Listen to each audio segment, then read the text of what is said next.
বাজারে গেলেই নাভিশ্বাস ওঠে ভোক্তার প্রায় সব নিত্যপণ্যের দামই চড়া। প্রতিনিয়ত দাম বাড়তে বাড়তে তা চলে গেছে সাধারণ মানুষের ক্রয় ক্ষমতার বাইরে। এমন পরিস্থিতিতে স্বস্তির কথা বলছে অর্থনৈতিক উপদেষ্টা সংস্থা অক্সফোর্ড ইকোনমিক্স। ২০২৪ সালে বিশ্ববাজারে খাদ্যের দাম কমে আসবে বলে পূর্বাভাস দিয়েছে সংস্থাটি। এক বিবৃতিতে তারা জানায়, চলতি বছর বৈশ্বিক খাদ্যমূল্য কমবে, ফলে খুচরা বাজারে খাদ্যপণ্যের দামও কমবে। খাবারের দাম কমার ক্ষেত্রে সবচেয়ে বড় ভূমিকা রাখবে গম ও ভুট্টার প্রচুর সরবরাহ থাকা, কেননা সাম্প্রতিক মাসগুলোয় ফসল দুটোর বাম্পার ফলন হয়েছে। এতে কমতির দিকে রয়েছে দাম। ফ্যাক্টসেটের তথ্য বলছে, বছর ব্যবধানে গমের দাম কমেছে 10% আর ভুট্টার 6%। বিকাশে কম খরচে ক্যাশ আউটের লিমিট বেড়ে 50,000, প্রিয় এজেন্টও 2টা।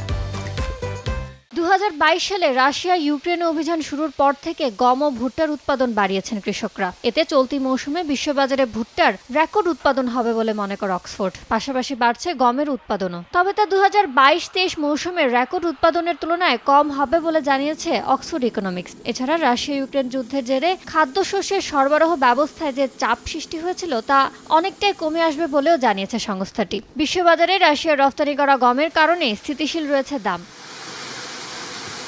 ইয়ানুর শিফাত, সময় সংবাদ।